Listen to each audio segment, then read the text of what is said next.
সকলই ফুরালো স্বপন প্রায়, কোথা সে লুকালো কোথা সে হায়। আমৃত্যু যা ছায়া সঙ্গী ছিলেন সেই জয়ললিতা ছেড়ে যাওয়া মুখ্যমন্ত্রীর মসনদে বসার তোড়জোড় প্রায় পাকা করে ফেলেছিলেন শশীকলা নটরাজন। কিন্তু সিংহাসনের সুখস্বপ্ন বদলে গেল গরাদের দুঃস্বপ্নে।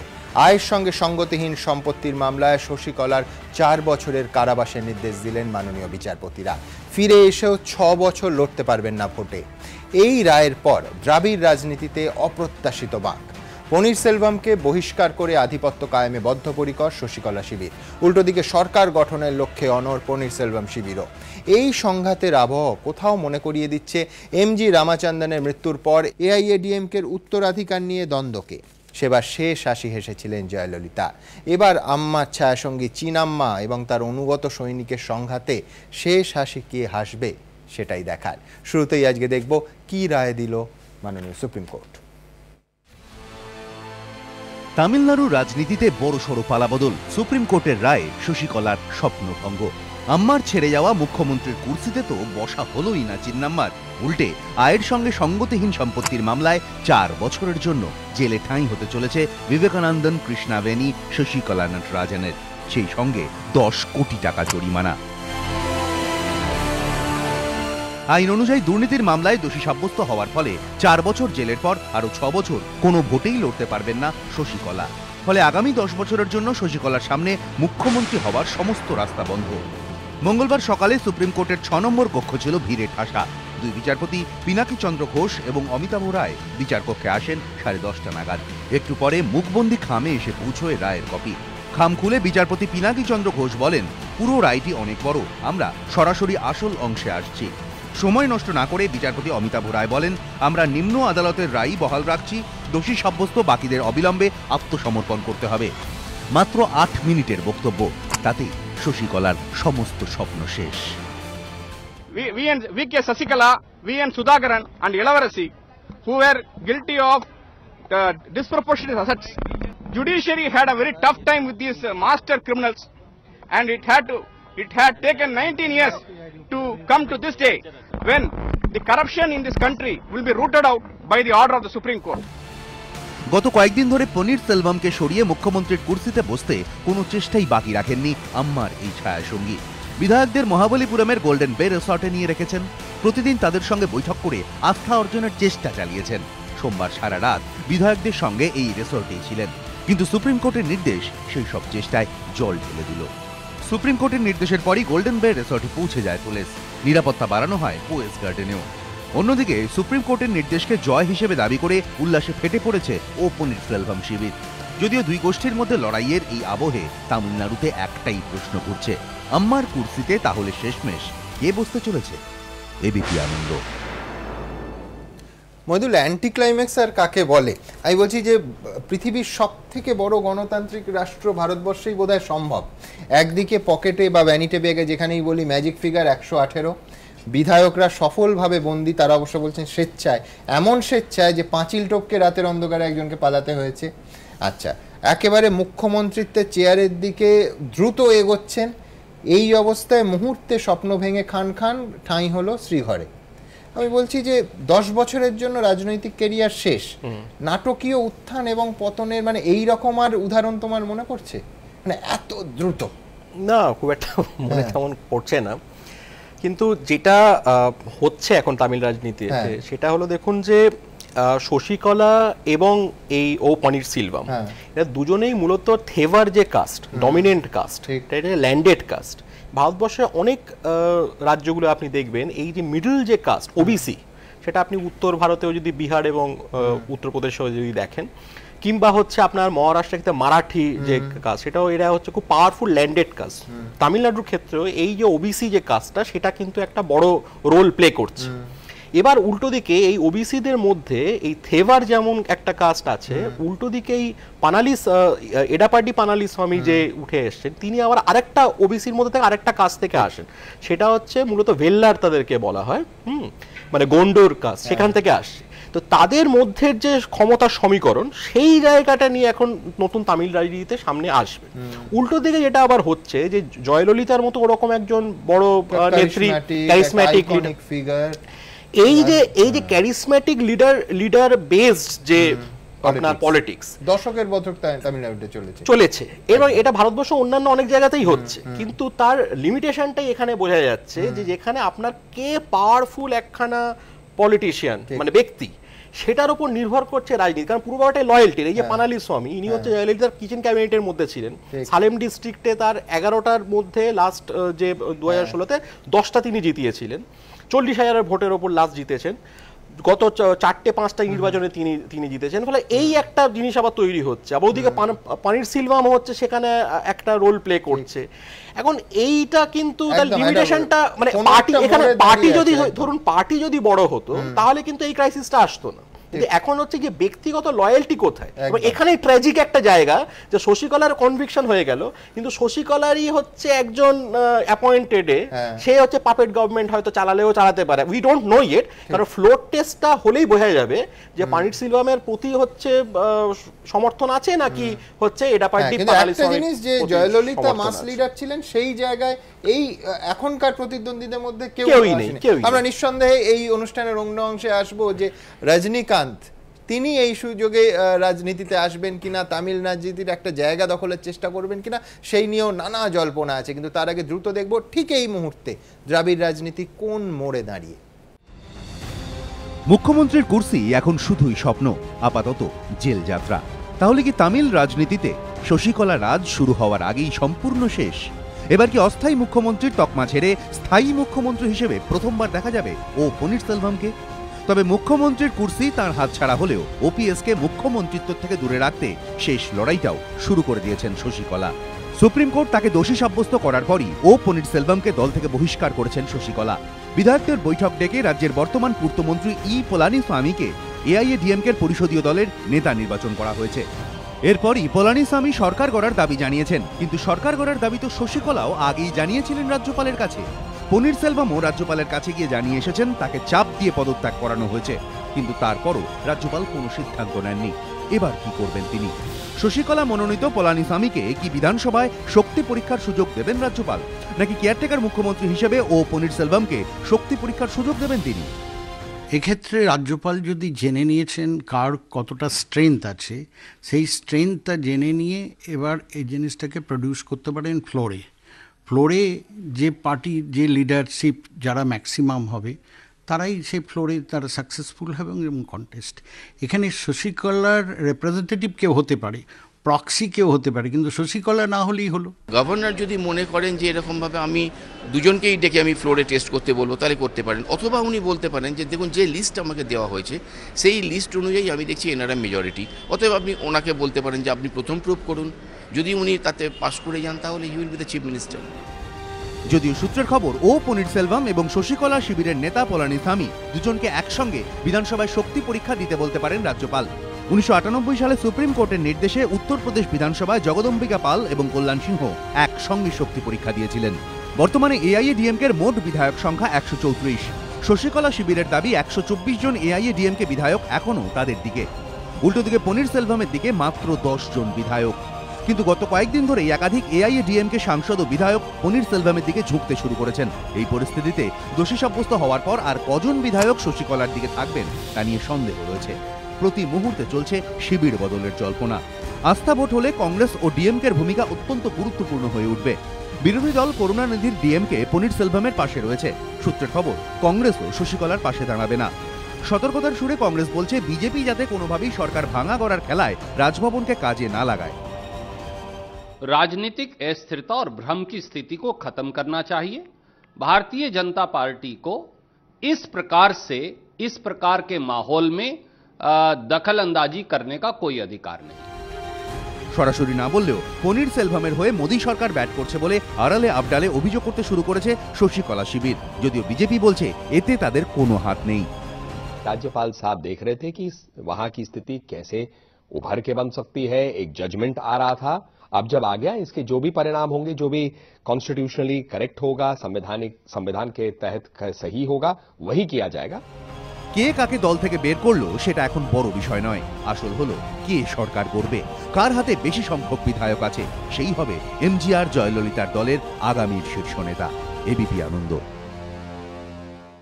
শান্তনবাবু, শশীকলা কনভিক্টেড, দুর্নীতির অভিযোগ প্রমাণিত, সুপ্রিম কোর্টের রায় নিঃসন্দেহে মানুষের ভরসা বাড়লো, কিন্তু এই রায় তো রাজ্যপাল জানতেন না। তাহলে 5 তারিখ থেকে 14 তারিখ এই 10 দিন তিনি ডাকলেন না মহারাষ্ট্রে অনুষ্ঠানে? তার তো উচিত ছিল এইরকম একটা সাংবিধানিক ক্রাইসিস তামিলনাড়ুতে হ্রাস করা। মানে আমি বলছি যে কনস্টিটিউশনাল অব্লিগেশন বলে তো একটা ব্যাপার আছে। এইখানেই অভিযোগ বিরোধীদের যে রাজ্যপাল একেবারে বিজেপির রাজনৈতিক উদ্দেশ্যে চালিত হচ্ছেন। না, কনস্টিটিউশনাল অব্লিগেশন আছে তো, সেই কারণে অপেক্ষা করেছেন। কেন অপেক্ষা করেছেন? রাজ্যপাল তো কোনোভাবে রায় কি হবে তা জানতেন না, কিন্তু রায়ের সম্ভাবনা তো জানতেন। রায় কি হবে জানতেন না, এরকম একটা রায় আসতে পারে জানতেন। মুখ্যমন্ত্রী হিসেবে শপথও নিলেন, এই রায়ের পর তো মানে রায়টা পাল্টাতো না, রায়ের পর তিনি পদত্যাগ করতে বাধ্য হতেন। রায়টা তাকে যদি শপথ করানো হতো 7 দিনের জন্য, সেই মুখ্যমন্ত্রী আবার জেলে চলে যাচ্ছে, যেটা এর আগে জয়ললিতা এবং লালু প্রসাদ যাদবের ক্ষেত্রে হয়েছে, সেটা তো একটা উজ্জ্বল দৃষ্টান্ত হতো না। কি আছে কংগ্রেসের অভিযোগ যে রাজ্যসভায় এআইডিএমকে সমর্থনটা রাষ্ট্রপতি নির্বাচনের আগে দরকার, নানা ইস্যুতে দরকার, আসলে বিজেপির রাজনৈতিক উদ্দেশ্যে রাজ্যপাল চালিত হয়েছে। কংগ্রেস ভারতবর্ষে কতবার সরকার ফেলেছে গড়েছে। এই যে এখানে আপনাদের প্রতিবেদনে দেখাচ্ছে চ্যানেলে কম্পোজিট ভোট কারা করেছিল? কল্যাণ সিং এবং নরেশ আগরওয়ালের মধ্যে করতে হয়েছিল উত্তরপ্রদেশে। কল্যাণ সিং এর একটি নির্বাচিত সরকারকে বিধায়ক কেনাবেচা করে লোকসভা নির্বাচনটাতে সময় যাতে সরকার নিজের হাতে থাকে, তার জন্য এই কংগ্রেস এবং বিভিন্ন বামপন্থীরা মিলে কল্যাণ সিং সরকারকে ফেলে দিয়েছিল। ঠিক, ইতিহাসে একাধিক উদাহরণ আছে। বিজেপি এআইডিএম কে সরকারকে ফেলেও নি, করেও নি, সুপ্রিম কোর্টের নির্দেশের জন্য অপেক্ষা করেছে। সেখানে যদি কোনো রকম যা যা সংবিধানের নির্দেশ আছে সে অনুসারে রাজ্যপাল চলেছেন। সংবিধানে কেউ বলেননি যে রাজ্যপালের অপেক্ষা করতে পারবেন না। রাজ্যপাল স্যাটিসফাইড হন, তিনি তাকে সরকার করার সুযোগ দেন। সুখবিলাস বর্মা, কি বলবো, আপনাদের তো হঠাৎ করে কংগ্রেসকে কেন টেনে এলাম? না, কংগ্রেসের অপকীর্তিগুলো বলছি, কংগ্রেস করেছে কাণ্ড। মানে এখানে তো তামিলনাড়ুর এখন যে অবস্থাটা, সেখানে কংগ্রেস কি করলো রে বাবা? কংগ্রেস করেনি, আসলে এত বেশি হচ্ছে, এখন কি করবে কংগ্রেস? আরে আসলে আপনারা কি করেছেন না করেছেন, রাজ্যপাল মশাই কি বুঝেছেন না বুঝেছেন, তিনি বুঝবেন। তিনি হয়তো কোনো কারণে আসতে পারেননি, হয়তোবা ওটা ইচ্ছা করে আসেননি, সেটা আমরা কি করে বলবো বলুন তো?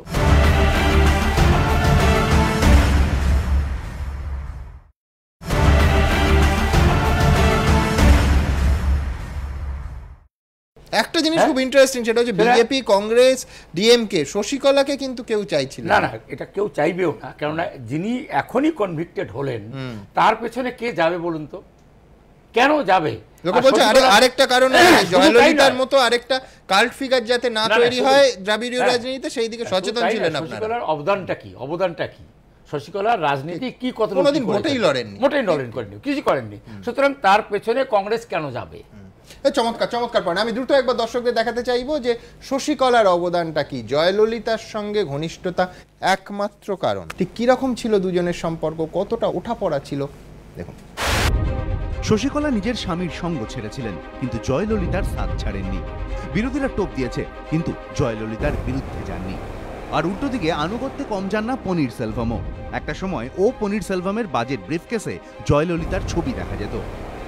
জয়ললিতার হেলিকপ্টার আকাশে উড়লে নিচ থেকে এভাবেই হাত জোড় করে নমস্কার করতেন ওপিএস। জয়ললিতার সামনে সাষ্টাঙ্গে প্রণাম করতেন।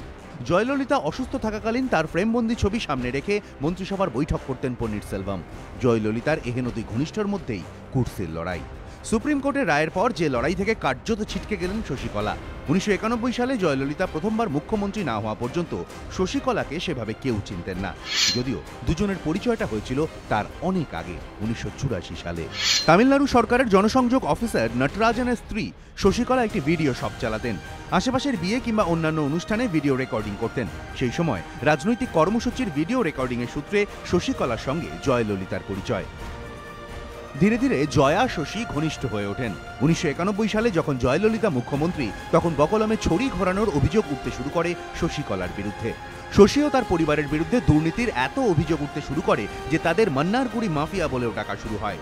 যদিও এই সময় শশীকলার পাশে দাঁড়ান জয়ললিতা, বলেন শশীকলা সংবিধানের ঊর্ধ্বে উঠে কোনো কাজ করেননি, শশীকলার রাজনীতিতে কোনো আগ্রহ নেই, আমারও শশীকলাকে রাজনীতিতে আনার কোনো ইচ্ছে নেই। এরপরই আসে সেই মুহূর্ত, 1995 সাল। শশীকলার ভাইপো সুধাকরণকে দত্তক নিয়ে তার বিয়ে দেন জয়ললিতা। সেই বিয়ের জাঁকজমক দেখে হতবাক হয়ে গিয়েছিল সবাই। আজ থেকে 22 বছর আগে শশীকলার ভাইপোর বিয়েতেই নাকি জয়ললিতা প্রায় 10 কোটি টাকা খরচ করেছিলেন। 1996 সালে যখন জয়ললিতার পরাজয় হয় তখন শশীকলা ও তার পরিবারের দুর্নীতিকেই হারের জন্য দায়ী করেছিলেন অনেকে, কিন্তু তাতেও জয়া শশীর বন্ধুত্বে ছেদ পড়েনি। উল্টে জয়ললিতা বলেছিলেন, শশীকলার স্বামী নটরাজনকে আমি বাড়ি থেকে বের করে দিয়েছিলাম, কিন্তু শশীকলা আমাকে ছেড়ে যায়নি।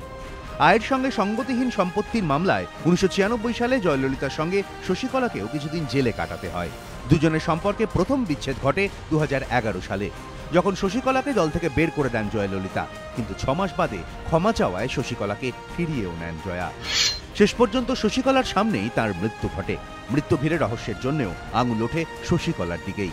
জয়ললিতার শেষকৃত্য নিজে হাতে করেন শশীকলা।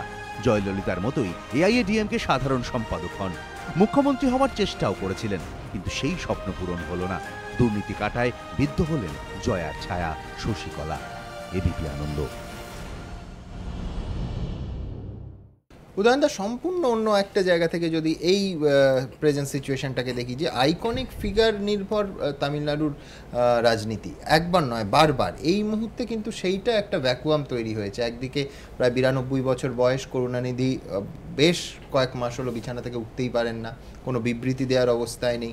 এই ভ্যাকুয়াম কি আলটিমেটলি মানে কাটবে? এর আগে এমজি রামাচন্দ্রনের কথা শুরুতেই বললাম, তার স্ত্রী জানকী রামাচন্দ্রন হয়েছিলেন 22 দিনের মধ্যে সরকার পড়ে গেছিল। মানে কোথাও একটা যে মুহূর্তে একটা আইকনিক ফিগার নেই, একটা ভ্যাকুয়াম, একটা অনিশ্চয়তা তৈরি হচ্ছে। না, তামিলনাড়ুর পলিটিক্সটাকে যদি আমরা একটু অন্যভাবে দেখি, তামিলনাড়ুর পলিটিক্সের কিন্তু এই যে দ্রাবিড় পলিটিক্স, তার একটা খুব রিচ ট্র্যাডিশন রয়েছে। কারণ এরা যে পেরিয়ারের যে মুভমেন্ট, সেই মুভমেন্টে সামাজিক যে আন্দোলনের যে জায়গা ছিল এবং দলিত এবং লোয়ার কাস্ট পিপুলদের যে লড়াই ছিল, অ্যান্টি ব্রাহ্মণিক্যাল মুভমেন্ট যেটা ছিল, এবং সেই জায়গা থেকে কিন্তু এই রাজনীতিটা তৈরি হয়েছে। এই রাজনীতির আগে একটা বড় সামাজিক আন্দোলনের প্রেক্ষাপট রয়েছে এবং সেই আন্দোলন মাসিহা থাকেন। মানে আমি বলছি, আপনি যদি কংগ্রেসও দেখেন, কামরাজ, হ্যাঁ কামরাজ আছেন, কিন্তু কামরাজ চিদম্বরম আছেন, কিন্তু দিল্লির নেতা। হ্যাঁ, কিন্তু মূলত দ্রাবিড় পলিটিক্সটা, দ্রাবিড় পলিটিক্স 60-এর দশক থেকে যে এই ডিএমকে যে রাজনীতি, দ্রাবিড় মুনেত্র কাজাগামের রাজনীতি, এবং পরবর্তীকালে এআইএডিএমকে তৈরি হলো, কিন্তু তার আগে পেরিয়ার এবং আন্নাদুরাইয়ের যে সামাজিক আন্দোলনের ভূমিকা, সেটা কিন্তু অস্বীকার করে, মানে আইকনিক ফিগারের উপর নির্ভরশীল রাজনীতি নয়, এটা সামাজিক আন্দোলনের উপর নির্ভরশীল রাজনীতি। সেই রাজনীতিটা বাঁক নিল 1967 সালের পর থেকে, যে যখন ডিএমকে একটা পরিবার কেন্দ্রিক পার্টি হয়ে যেতে শুরু করলো করুণানিধির নেতৃত্বে, সেই সময় রামচন্দ্রন বেরিয়ে গেলেন।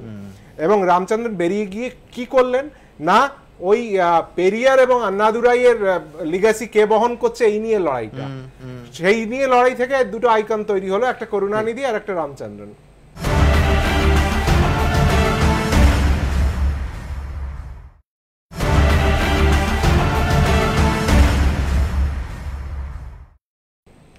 রামচন্দ্রন মারা যাওয়ার পর 1987 সালে, আপনি জানেন সেই সময় রামচন্দ্রন মারা যাওয়ার পর এমন ডামাডোল হয়েছিল যে রাষ্ট্রপতি শাসন জারি করতে হয়েছিল, 22 দিনের মধ্যে রাষ্ট্রপতি শাসন জারি করতে হয়েছিল, এবং সেই সময় জয়ললিতাকে তার মৃতদেহের কাছে অবধি পৌঁছতে দেওয়া হয়নি, তার পরিবারের লোকজন পৌঁছতে দেননি।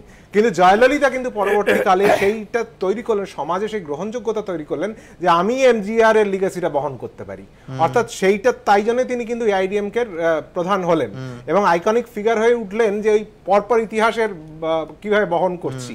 কিন্তু মূল জায়গাটা, আমি জাস্ট একটা জায়গা আপনাকে মনে করিয়ে দিই, সেটা হচ্ছে সেই সময় যখন জয়ললিতার উত্থান হচ্ছে, রাজীব গান্ধী এবং জয়ললিতার সুসম্পর্ক ছিল, ঠিক এখন পনিরসেলভাম এবং বিজেপি সরকারের ঘনিষ্ঠতা শোনা যায়। কংগ্রেসের সাথে তো এআইডিএমকে আপনি দেখুন 1977 সালে কংগ্রেসের সাথে গিয়ে তো এআইডিএমকে ক্ষমতায় এসেছিল, হ্যাঁ এমার্জেন্সি পরে এমার্জেন্সিকে সাপোর্ট করেছিল এআইএডিএমকে, এবং তারপরে কংগ্রেসের সাথে সবসময় সুসম্পর্ক ছিল। শুধু 1983 সালে এমজিআর যখন আবার ওই কনক্লেভ তৈরি করলেন, তখন ইন্দিরা গান্ধীর সাথে তার একটা দূরত্ব তৈরি হয়েছিল, কিন্তু পরবর্তীকালে আবার রাজীব গান্ধীর সাথে 1991 সালে জয়ললিতা গেলেন এবং তিনি ক্ষমতায় এলেন।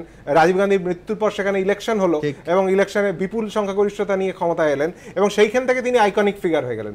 এখন দেখা হচ্ছে যে আর সেই কাস্ট আন্দোলনটা নেই, এখন আর সেই সামাজিক আন্দোলনের প্রেক্ষাপটটা তামিলনাড়ুতে নেই। এখন কি হচ্ছে, ওই ব্যক্তির কে ফলোয়ার, হ্যাঁ সেই ব্যক্তির ফলোয়ারটা খুব গুরুত্বপূর্ণ হয়ে উঠছে। সেখানে করুণানিধি তো পুরোপুরি পারিবারিক পার্টি, এবং জয়ললিতার ফলোয়ার কে, ব্যক্তির কে ফলোয়ার এবং কে আসল ফলোয়ার, কে আসল ফলোয়ার। এবং জয়ললিতা কিন্তু এখানে সবচেয়ে মজার বিষয়টা হলো জয়ললিতা কিন্তু নির্বাচন করেছেন পনিরসেলভমকে। এখানে সামাজিকভাবে যদি গ্রহণযোগ্যতা কার বেশি থাকে সেটা পনিরসেলভমেরই আছে। এখন তামিলনাড়ুতে এই মুহূর্তে যে একটা অভূতপূর্ব সাংবিধানিক ক্রাইসিস তৈরি হয়েছে, অভূতপূর্ব ক্রাইসিস, যে অদ্ভুত ব্যাপার, একজন কেয়ারটেকার চিফ মিনিস্টার তিনি বলছেন আমি মুখ্যমন্ত্রী হব, তার হাতে 23 জন এমএলএ, আর একজনকে শশীকলা তিনি জেলে যাওয়ার আগে একজনকে নির্বাচন করে দিয়ে যাচ্ছেন যে এ মুখ্যমন্ত্রী হবে, তিনি গিয়ে ক্লেম করছেন। আমি এই আলোচনা আসবো, দুটো একবার দেখে নেব যে সুপ্রিম কোর্টের ঐতিহাসিক রায় আমাদের সামনে এলো, ঘটনাচক্রে দুজন বিচারপতি বঙ্গসন্তান। সুপ্রিম কোর্টের একটা নির্দেশ পড়তে সময় লেগেছে মাত্র 8 মিনিট, আর তাতেই তামিলনাড়ুর মুখ্যমন্ত্রিত্বের দৌড় থেকে 10 বছরের জন্য ছিটকে গেলেন শশীকলা নাটরাজন। ঘটনাচক্রে মঙ্গলবার সুপ্রিম কোর্টের 6 নম্বর ঘরে যে বিচারপতিরা এই ঐতিহাসিক রায় পড়ে শোনান তারা দুজনেই বঙ্গ সন্তান, বিচারপতি পিনাকি চন্দ্র ঘোষ এবং বিচারপতি অমিতাভ রায়। আদতে আয়ের সঙ্গে সঙ্গতিহীন সম্পত্তির এই মামলাটি হয় তামিলনাড়ুর প্রাক্তন মুখ্যমন্ত্রী জয়ললিতার বিরুদ্ধে। 1996 সালের 14 জুন মামলাটি করেন তৎকালীন জনতা পার্টির নেতা সুব্রমণিয়াম স্বামী। তার অভিযোগ ছিল 1991 সালে তামিলনাড়ুর মুখ্যমন্ত্রী হওয়ার আগে জয়ললিতার সম্পত্তি ছিল প্রায় 2 কোটি টাকার। 96 সালে যখন তিনি ক্ষমতাচ্যুত হন তখন সম্পত্তির পরিমাণ দাঁড়ায় 66 কোটি 65 লক্ষ টাকা। জয়ললিতা সেই সময় দাবি করেন তিনি মুখ্যমন্ত্রী হিসেবে 1 টাকা বেতন নিতেন। সুব্রমণিয়াম স্বামী প্রশ্ন তোলেন সেক্ষেত্রে এভাবে জয়ললিতার সম্পত্তি বাড়ল কিভাবে। সূত্রের দাবি আয়ের সঙ্গে সঙ্গতিবিহীন সম্পত্তি মামলার তদন্তে নেমে তদন্তকারীরা জানতে পারেন জয়ললিতা 28 কেজি সোনা ও 800 কেজি রূপোর মালিক ছিলেন। আম্মার শাড়ির সংখ্যাই নাকি তখন ছিল 10,500, জুতো ছিল প্রায় 750, ঘড়ি প্রায় 91টি। জয়ললিতা ছাড়া এই মামলা চার্জ গঠন করা হয় শশীকলা নটরাজন, VN সুধাকরন এবং জে লাভারাসির বিরুদ্ধে। দীর্ঘ 18 বছর ধরে মামলা চলার পর 2014 সালের 27 সেপ্টেম্বর এই মামলায় জয়ললিতাকে 4 বছরের কারাদণ্ডের নির্দেশ দেয় আদালত। মঙ্গলবার সেই রায় বহাল রাখার কথা বলেছে সুপ্রিম কোর্টের বিচারপতি পিনাকি চন্দ্র ঘোষ ও বিচারপতি অমিতাভ রায়ের বেঞ্চ। পিনাকি চন্দ্র ঘোষ এর আগেও একটি ঐতিহাসিক মামলার রায় দিয়েছিলেন। কলকাতা হাইকোর্টের যে ডিভিশন বেঞ্চ সিঙ্গুর আইনকে অবৈধ ও অসাংবিধানিক আখ্যা দেয় তাতে ছিলেন বিচারপতি পিনাকি চন্দ্র ঘোষ। এছাড়াও অন্যান্য রাজ্যেও গুরুদায়িত্ব সামলেছেন তিনি। 2012 সালের 12 ডিসেম্বর থেকে 2013 সালের মার্চ পর্যন্ত অন্ধ্রপ্রদেশ হাইকোর্টে প্রধান বিচারপতি ছিলেন। 2013 সালের 8ই মার্চ তিনি সুপ্রিম কোর্টের বিচারপতি পদে যোগ দেন। শশীকলা মামলার রায় ঘোষণাকারী বেঞ্চের আরেক বিচারপতি অমিতাভ রায়ও এই শহরেরই। 2002 সালে গুয়াহাটি হাইকোর্টে বিচারপতি হিসেবে যোগ দেন। রাজস্থান ও ওড়িশা হাইকোর্টের প্রধান বিচারপতির দায়িত্ব সামলেছেন দীর্ঘদিন। 2015 সালের 27 ফেব্রুয়ারি তিনি সুপ্রিম কোর্টের বিচারপতি হিসেবে যোগ দেন। দুর্নীতির মামলায় জনপ্রতিনিধিদের নাম জড়িয়ে যাওয়া নিয়ে তার মন্তব্য আলাদা করে অনেকের নজর কেড়েছে। রায় তিনি লিখেছেন, দুর্নীতি হলো সেই অসৎ পথ যার মাধ্যমে জনপ্রতিনিধিরা নিজের লোভ চরিতার্থ করে। মনে রাখতে হবে যে দুর্নীতি করে এবং যে দুর্নীতিতে মদত দেয় দুজনকেই সমাজের কাছে জবাব দিতে হবে। এবিপি আনন্দ। দেখে নেব MJR এর মৃত্যুর পর ঠিক একই ধরনের আরেক সংকটের মুখোমুখি হয়েছিল তামিলনাড়ু। দেখুন, তামিলনাড়ুর বুকে ইতিহাসের পুনরাবৃত্তি। শশীকলার সঙ্গে ওম পনিরসেলভমের লড়াইটা মনে করিয়ে দিল আজ থেকে 3 দশক আগের এক দ্বন্দ্বের কথা। সেটাও ছিল AIADMK'র উত্তরাধিকারের লড়াই। সালটা 1987। সদ্য প্রয়াত হয়েছেন অল ইন্ডিয়া আন্না দ্রাবিড় মুনেত্রা কাজাগম বা AIADMK'র প্রতিষ্ঠাতা MG রামচন্দ্রন। জয়ললিতা যেমন কাউকে নিজের রাজনৈতিক উত্তরাধিকারী ঘোষণা করেননি, তেমনি MGRও মৃত্যুর আগে বলে যাননি তার জায়গায় AIADMK'র রাশ কার হাতে থাকবে। গোটা তামিলনাড়ুর মুখে মুখে তখন একটাই কথা ঘুরছিল, থালাইভা নি সোল্লামাই পৈতেই, যার মানে ছিল হে মহান নেতা, তুমি আমাদের না বলেই চলে গেলে। এই পরিস্থিতিতে আড়াআড়িভাবে ভাগ হয়ে গিয়েছিল AIADMK। একদিকে ছিলেন MGR'ের দেহের পাশে পাথরের মতো দাঁড়িয়ে থাকা জয়ললিতা। MGR'ের অন্দরমহলে যার অবারিত যাতায়াতে ক্ষুব্ধ ছিলেন AIADMK'র বহু শীর্ষ নেতাই। আর জয়ললিতার উল্টো দিকে ছিলেন MGR'ের স্ত্রী জানকী রামচন্দ্রন। জয়ললিতা যাতে কোনোভাবেই MGR'ের রাজনৈতিক উত্তরাধিকার দাবি করতে না পারেন তার জন্য MGR'ের দেহ বহনকারী গাড়ি থেকে জয়ললিতাকে ধাক্কা দিয়ে নামিয়ে দেওয়ার এই দৃশ্য আজও তামিল রাজনীতির অন্যতম আইকনিক মুহূর্ত।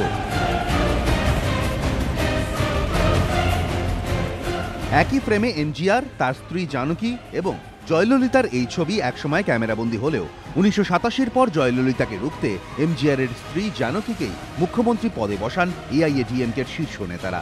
একদিকে MGR'ের স্ত্রী, অন্যদিকে MGR'ের প্রিয়তম নায়িকা। কিন্তু জয়ললিতাকে ক্ষমতা থেকে দূরে রেখে তামিলনাড়ুর মুখ্যমন্ত্রী পদে বসলেও মাত্র 22 দিনের মাথায় সরে যেতে হয়েছিল জানকীকে। এরপরই তামিলনাড়ুতে রাষ্ট্রপতি শাসন জারি করে তৎকালীন রাজীব গান্ধী সরকার। 1989 সালের ভোটে দেখা যায় এমজিআরের স্ত্রী জানকীর দল হারান হেরেছে। অন্যদিকে জিততে না পারলেও করুণানিধির মূল প্রতিদ্বন্দ্বী হিসেবে নিজেকে তুলে ধরতে সক্ষম হন জয়ললিতা। এরপরই রাজনীতি ছাড়ার ঘোষণা করেন এমজিআরের স্ত্রী এবং এমজিআরের সত্যিকারের উত্তরাধিকারী হয়ে তামিলনাড়ু শাসন করতে শুরু করেন জয়ললিতা। আজ সেই জয়ললিতারই দুই ঘনিষ্ঠ শশীকলা এবং ও পনিরসেলভামের মধ্যে রাজনৈতিক উত্তরাধিকার নিয়ে লড়াই, ইতিহাসের পুনরাবৃত্তি। এবিপি আনন্দ।